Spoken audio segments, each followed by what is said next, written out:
Hello friends, myself Rajeshwari Nile. I am from Bhagavad Academy. Today I am going to teach you about the best Christmas present in the world. This lesson is for 8th standard and this is the last part, means the third part of the lesson. Okay, so please pay your attention toward this part. I folded the letter again and slipped it carefully back into its envelope. अभी second part तक अपन ने देखा है कि वो जो letter gym ने भेजा था अपनी वाइफ कोनी के लिए, वहाँ पर वो सब कुछ जो भी हैपन हुआ है क्रिसमस के मॉर्निंग में वो सब कुछ उस लेटर में लिखते हैं। फिर उसके बाद थर्ड इसमें नरेटर अपने को बता रहे अभी ये जो लेटर है जिम ने लिखा था कोनी के लिए, ये नरेटर ने पढ़ा है लेटर। ओके, अभी पूरा लेटर पढ़ने के बाद थर्ड पार्ट में वो बता रहे कि मैंने वो पूरा पढ़ा, अभी वो लेटर फिर से मैंने कहाँ पर रख दिया, एनवलप में रख दिया। I kept away all night, मैं रात भर सोया नहीं, मुझे नींद आई नहीं। By morning I knew what I had to do, क्योंकि मुझे पता था सुबह मुझे क्या करना है। I drove into the Bridport just a few miles away, मैं कहाँ पर गया, बोले ब्रिडपोर्ट गया। ब्रिडपोर्ट क्यों गए थे नरेटर, क्योंकि उनको वहाँ पर वो कोनी का एड्रेस दिया था लेटर के एनवलप पर, बराबर है। फिर अभी उनकी इच्छा ऐसी थी कि ये जो लेटर है एक हस्बैंड ने अपने वाइफ के लिए भेजा हुआ ये लेटर है और ये लेटर वाइफ के पास जाना जरूरी है। तो इसीलिए ब्रिडपोर्ट पर ये लेटर देने के लिए जाते हैं। Just a few miles away, ये थोड़ा ही दूर था उनके घर के पास से। I asked a boy walking his dog where Copper Beeches was, वहाँ पर गया 12 कॉपर बीचेस के पास, कॉपर बीचेस के पास, और वहाँ पर एक लड़का था, वो उसके डॉग को लेकर फिर रहा था। ये लड़के को पूछा उन्होंने, house number 12 turn out to be nothing but the burn out of shell, the roof gaping, the window boarded up, कि कहाँ है ये हाउस नंबर 12। तो वहाँ पर 12 नंबर का हाउस पूरा चेंज हो गया था, उसके शेल्स पूरे बर्न हो गए थे, उसके रूफ में बड़े बड़े गैप हो गए थे, विंडो भी बहुत सारी टूट गई थी। फिर मैंने क्या किया, आई knock at the house next door, फिर नेबर में मैंने वहाँ पर नेबर के हाउस पर मैंने नॉकडाउन किया डोर पर, and asked if anyone knew the whereabouts of a Mrs McPherson. आपको पता है क्या, बोले कि ये मिसेस मैकपर्सन कहाँ पर गए हैं, आपको पता है, ऐसा नेबर वाले हाउस में इन्होंने नरेटर ने पूछा। पड़ोसी बहुत अच्छे थे। Oh yes said the old man in slippers, एक ओल्ड मैन वहाँ पर बाहर आए और उन्होंने स्लीपर पहनी थी और उन्होंने कहा हाँ बिल्कुल, क्यों नहीं, हम उनको पहचानते हैं। ही न्यू हर वेल, अच्छे पहचानते हैं, पड़ोस में रहते इसलिए पहचानते थे। अ लवली ओल्ड लेडी, बहुत ही प्यारी लेडी थी, बोले वो। ही टोल्ड मी, उन्होंने बताया नरेटर को। A bit muddle headed but at the age her age she was entitled to be, wasn't she, but अभी उसकी एज बहुत हो गई थी इसीलिए वो मडल हेडेड रहती थी। मडल हेडेड मतलब क्या होना, कंफ्यूज रहना, बहुत ही कंफ्यूज रहती थी, और उसने खुद को एंटाइटल भी कर दिया था वैसा। वॉजंट शी, थी ना वो वैसी। 101 years ओल्ड, कितना एज था वो लेडी का, 101 year. She had been in the house when it caught fire, जब ये हाउस को फायर लगी थी, आग लगी थी, तब वो घर के अंदर ही थी। No one really knew how the fire had started, किसी को भी पता नहीं कि फायर कैसी लगी, आग कैसी लगी। But it could be have been a candles, but ऐसा कहा जाता है कि कैंडल से आग लगी। She use candle rather than electricity, क्योंकि वो उसके घर में हमेशा क्या यूज़ करती थी, इलेक्ट्रिसिटी यूज़ नहीं करती थी, ज़्यादा करके कैंडल यूज़ करती थी। Why, what is the reason behind it, because she always thought electricity was too expensive, क्योंकि वो हमेशा सोचती थी कि इलेक्ट्रिसिटी क्या रहती है, एक्सपेंसिव रहती है, मतलब वो उससे उसका जो बिल आएगा वो पे नहीं कर सकती थी। The fireman had got her one just in a time, लेकिन अच्छा हुआ कि जो फायरमैन आए थे उन्होंने उसको अच्छे से निकाल दिया था घर में से। She was in a nursing home now, अभी वो कहाँ पर है, बोले नर्सिंग होम में है। He told me Burlington house, फिर उन्होंने मुझे बताया कहाँ पर है, वहाँ का एड्रेस दिया। On the Dorchester road on the other side of town. ये कहाँ पर है बोले कि यहाँ पर क्या है, एक हाउस है, बर्लिंगटन हाउस है, मतलब एड्रेस दिया है पूरा, और ये कहाँ पर है, डॉर्चेस्टर रोड पर है और टाउन के अलग साइड में है। वहाँ पर आपको ये नर्सिंग होम में ये लेडी आपको मिल जाएंगी। तो फिर अपने नरेटर वहाँ पर भी जाते हैं। उनको क्या करना था, जाना ही था, क्योंकि उनको वो लेडी को वो लेटर देना था।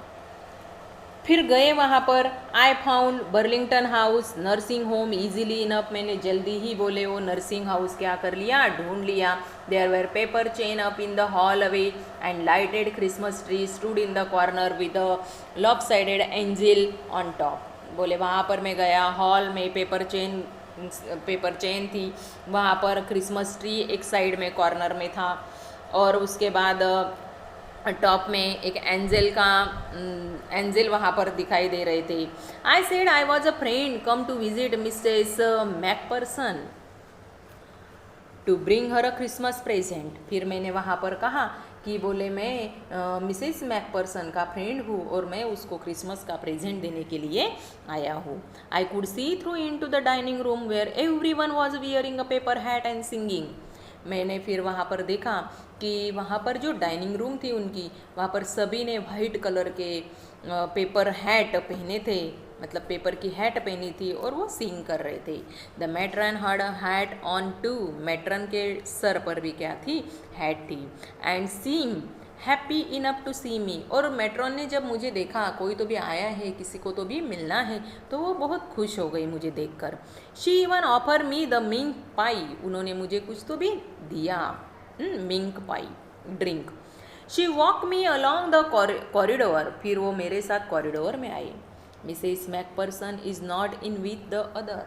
फिर उन्होंने उनको बताया, मैट्रॉन ने नरेटर को, कि ये जो मिसेस मैकपर्सन है ये सभी के साथ यहाँ पर आती नहीं है, मिलती नहीं है। She told me she is rather confuse today. उन्होंने मुझे अभी कहा, बोले कि मैं आज बहुत कन्फ्यूज़ हूँ। So we thought it best if she had a good rest. फिर हमने सोचा कि नहीं, जाने दो, आज के दिन वो रेस्ट करेगी तो बहुत अच्छा हो जाएगा। She has no family, you know. आपको पता होगा कि उसको कोई भी फैमिली मेम्बर नहीं है। नो वन विजिट, उसको कोई भी मिलने को आता नहीं है। So I am sure she will be only too please to see you. लेकिन मुझे पूरी गारंटी है कि जब वो आपको देखेगी तो वो बहुत खुश हो जाएंगी। She took me into the conservatory with wicker chairs and potted plant all around and left me. फिर उन्होंने मुझे वहाँ पर छोड़ दिया कि जो हॉल था वहाँ पर चेयर थी और पूरे साइड में क्या लगाए हुए थे, प्लांट्स लगाए, प्लांट के पॉटेड थे वहाँ पर उन्होंने मुझे छोड़ दिया और वो चले गए मैट्रॉन। अभी वो लेडी आई वहाँ पर। The old lady was sitting in a wheel chair. वो लेडी जो थी वो व्हील चेयर पर बैठी थी। हर हैंड्स फ्लोडेड इन हर लैप। उसके जो हैंड्स थे वो लैप पर थे, मतलब उसके पैरों पर थे। She had silver white hair pin into the wispy bun. उसके जो हेयर थे ना वो सिल्वर वाइट कलर के, और उसने क्या किया था, पीछे से उसका जूड़ा बनाया था बालों का। She was gazing out of at the garden. वो कहाँ पर देख रही थी, गार्डन के तरफ देख रही थी। Hello I said. मैंने उसको कहा, hello ma'am. She turn and looked up at me vacantly. उसने टर्न किया और मेरे तरफ देखा। Happy Christmas Connie. फिर मैंने उनको बोला हैप्पी क्रिसमस, क्योंकि नरेटर को उनका नाम पता था। I went on, I found this. मैं चलते गया और मैं बोलते गया, I found this, I think it's your. मुझे तुम्हारी एक चीज़ मिली है और मुझे पता है ये आपकी होंगी। As I was speaking her eyes never left my face. जैसा भी मैं उनके साथ बात कर रहा था तो वो मेरे तरफ एक गेज करके देख रही थी, मतलब टक लगा के देख रही थी। As I was speaking her eyes never left my face. I open the tin box. मैंने उसके साथ बात भी की, टीन बॉक्स ओपन किया and gave it to her, और वो लेटर मैंने उनको दिया। That was the moment her eyes lit up with the recognition and her face become a suffuse with the sudden glow of happiness. जब उन्होंने उसी क्षण क्या हुआ, उसके आईज बहुत ही क्या दिख रहे थे, लिटअप हो गए, मतलब चमक रहे थे। कुछ तो भी उन्होंने रिकग्नाइज किया था और उनके फेस पर अचानक से हैप्पीनेस ग्लो दिखाई दिया। I explain about the days. मैं एक्सप्लेन कर रहा था कि मैं एक जंक शॉप में गया था, वहाँ पर मैंने एक डेज लिया, तो वो मेरी बात को सुन ही नहीं रही थी। मैं बताने का ट्राई कर रहा था कि ये लेटर मुझे कहाँ मिला, but I don't think she was listening, but वो मेरी बात को सुन नहीं रही थी। फॉर अ वाइल, थोड़े समय में, शी सेड नथिंग, कुछ भी नहीं बोली वो थोड़ा क्षण, मतलब थोड़े टाइम कुछ भी बात उसने मेरे से नहीं की। But stroke the letter tenderly with her fingertips, फिर लेकिन उसके फिंगर टिप्स से उसने लेटर को टच किया। Suddenly she reach out and took my hand, और फिर बाद में जब उसको ध्यान में आया तो फिर उसने मेरा हाथ पकड़कर मुझे कहा। Her eyes were filled with tears, उसके आंखों में क्या थे, टीयर्स थे। You told me you had come home by Christmas dearest, उसने नरेटर को कहा, बोले आपने मुझे बताया था कि मैं नेक्स्ट क्रिसमस में मैं तुमको मिलने को जरूर आऊँगा, and here you are the best Christmas present in the world, और आज वो दिन आ गया है, आज ये मेरा क्रिसमस का प्रेजेंट है और वो मुझे सबसे महत्वपूर्ण है। Come closer Jim dear, sit down, उसको लगा कि ये कौन है, उसका हस्बैंड ही है, जिम ही है। उसने उसको पास में बुलाया और बोला यहाँ पर बैठ जाओ। I sat down beside her, narrator उसके साथ में उसके साइड में बैठ गए।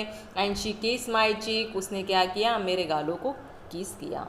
आई read your letter so often Jim every day, और बता रही थी कि मैं तेरा लेटर रोज हर दिन पढ़ती थी। I wanted you to hear your voice in my head, तेरी आवाज़ मेरे हेड में क्या हो रही थी, मुझे सुनाई दे रही थी। It always made me feel you were with me, वो आवाज़ सुनकर मुझे ऐसा लग रहा था कि तुम मेरे साथ हो। एंड नाउ यू आर, और आज तुम आ गए हो। Now you back you can read, now you are back you can read it to me yourself, अभी तुम आ गए हो तो मेरे लिए आप ही लेटर क्या करो, रीड करो। Would you do that for me Jim dear, तुम मेरे लिए ऐसा करोगे क्या Jim dear. I just want to hear your voice again, मुझे बस क्या करना है, तुम्हारी आवाज़ सुननी है। I had love that so much, क्योंकि तुम्हारी आवाज़ मुझे बहुत प्यारी लगती थी। And then perhaps we all have some tea, फिर उसके बाद अपन क्या करेंगे, फर्स्ट ऑफ ऑल मुझे ये लेटर पढ़ के दिखाओ, फिर उसके बाद तुम्हारी आवाज़ में सुन लूँगी और फिर हम चाय पियेंगे। I have made you a nice Christmas cake, और फिर मैंने आपके लिए एक क्रिसमस केक भी बनाया है। मार्जिपन ऑल अराउंड, और उसके साइड में क्या है, पूरा मार्जिपन है। मार्जिपन पता है ना, जो मार्जिपन किसको पसंद था, वो हैंस को, उल्फ को पता था, उल्फ को भी अच्छा लगता था, है ना, हैंस उल्फ को। वो मार्जिपन यहाँ पर मैंने केक को लगाया है। I know how much you love marzipan, और मुझे पता है ये मार्जिपन आपको भी बहुत पसंद है। देखो यहाँ पर ये थर्ड पार्ट भी फिनिश होता है। इससे अपने को यही समझता है कि जो सोल्जर्स थे, जब फर्स्ट वर्ल्ड वॉर हुआ तो जिनको भी इंटरेस्ट था ऐसा वॉर में, चाहे वो म्यूज़िकल इंस्ट्रूमेंटल हो, चाहे वो टीचर हो, चाहे वो बिजनेसमैन हो, ये गए थे वहाँ पर फर्स्ट वॉर के टाइम पर, लेकिन वो अभी तक भी रिटर्न नहीं आए। तो उनके घर वाले ऐसा वो फीलिंग करते हैं कि नहीं, वो क्या है, अभी भी ज़िंदा है, वो हमारे लिए वापस आएंगे। 101 ईयर की ये लेडी थी, लेकिन उसको अभी भी ऐसा फील हो रहा है कि वो नरेटर गए थे एक्चुअली वहाँ पर लेटर देने के लिए, लेकिन उसको ऐसा फील हो रहा था कि ये नरेटर नहीं है, ये कौन है, मेरा हस्बैंड है, और इसीलिए वो कुछ भी उनकी बात, सामने वाले की बात सुनने को रेडी नहीं थी। ऐसी फीलिंग्स, सोल्जर लोगों के फैमिली की फीलिंग्स, सोल्जर की फीलिंग्स इस लेसन में आपको दी गई है। ओके, डू यू अंडरस्टैंड, समझ में आ गया आपको थर्ड पार्ट भी। First part, second part, third part पूरा अच्छी तरीके से सुनो, और यदि आपको ये एक्सप्लेनेशन अच्छा लगा तो प्लीज़ सब्सक्राइब करना मत भूलना, बेल बटन दबाना मत भूलना। Thank you.